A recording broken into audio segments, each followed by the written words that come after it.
बिस्मिल्लाहिर्रहमानिर्रहीम। अस्सलाम वालेकुम दोस्तों, मैं हूं आपका Kashif. Welcome to the show. मेरा आवाम से एक सवाल है, हमें क्या सेलेक्टिव एमनीजिया है हमारी आवाम को? क्योंकि मुझे ऐसा महसूस होता है कि when it comes to political reasons and politicians, हमारी आवाम सेलेक्टिवली एमनीजिया हो जाता है, उसे बहुत सी बातें वो भूल जाती है। कल जरदारी साहब ने बड़े खूबसूरती से अपने इंटरव्यू में डॉन न्यूज़ को दिया, जो उन्होंने इंटरव्यू न्यूयॉर्क सिटी के अंदर, उन्होंने ये फरमा दिया, कहने लगे जी मैंने अपना स्टेटमेंट जो एस्टेब्लिशमेंट के खिलाफ दिया था, आर्मी के खिलाफ नहीं दिया था।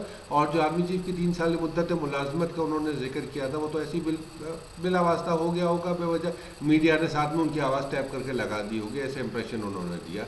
डॉक्टर आसिम एक खरगोश है, और ख़रगोश क्या करप्शन करेगा बेचारा, वो तो एक मासूम सा जानवर है और मासूम सा शख्सियत है। डॉक्टर आसिम बचपन का साथी है, दोस्त है।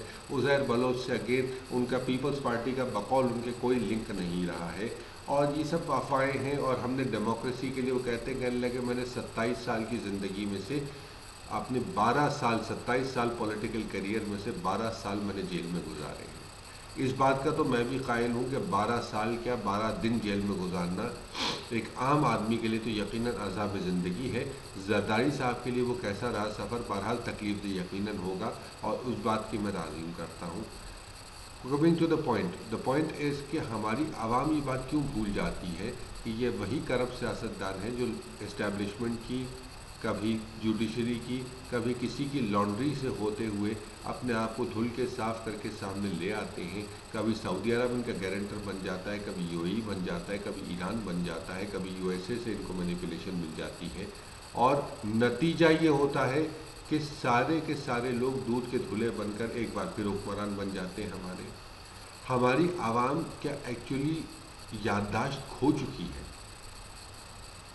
क्योंकि मुझे ऑनेस्टली यही लगता है कि जब भी इलेक्शन का वक्त करीब आ रहा होता है, अभी तो 2 साल पड़े हैं इलेक्शन में, और एंड स्टिल आई फील कि आवाम अपनी याददाश्त बखूबी खोती जा रही है। और मेरे ख्याल में बाय द टाइम ये जो है ना वो इलेक्शन का वक्त आएगा, तो ये सारे सियासतदान ड्राई क्लीन से होकर बिल्कुल क्रिस्प क्लीन थैली में बंधे हुए आपको नज़र आएंगे और कहेंगे साहब हमसे ज़्यादा दूध का धुला तो कायनात में पैदा नहीं हुआ। हमने फॉरवर्ड ब्लॉक्स इसीलिए बना दिए क्योंकि हमारे हर फॉरवर्ड ब्लॉक दूसरे फॉरवर्ड ब्लॉक और अपने ओरिजिनल ब्लॉक को कहेगा, गाली देगा, कहने लगे यार वो साले जो है ना वो चोर हैं, उन्होंने चोरी की, हम तो भाई दूध के धुले, हमने तो कोई करप्शन की ही नहीं है सिरे से। रही बात मुस्तफ़ा कमाल की, मुस्तफ़ा कमाल भी यही कर रहे हैं कि he is been dry clean. सारे एमक्यूएम के रहनुमा ड्राई क्लीन कर दिए जा रहे हैं।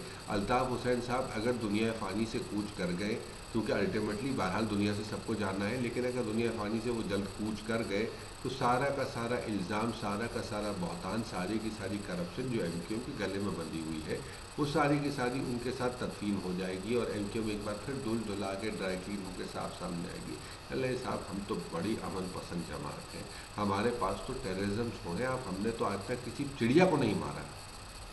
और ये बात सही कि चिड़िया उन्होंने नहीं मारी, लेकिन बोरीबंद लाशों का इल्ज़ाम उनके ऊपर मौजूद है और बेशुमार बोरीबंद लाशों का इल्ज़ाम मौजूद है। तो आवाम से मेरी अपील है कि खुदा का वास्ता इस सेलेक्टिव एमनीशिया से बाहर निकल आएँ, इससे पहले कि तबाही और बर्बादी उनका नसीब बन जाए, जो कि वो अपने हाथों से अपना नसीब लिख रहे हैं इस वक्त। अपना और अपने अहल खाना का बहुत ख्याल रखिएगा, और हो सके तो मुझे अपनी दुआ में याद रखिएगा। अंटिल द नेक्स्ट टाइम, अल्लाह ने कहमान।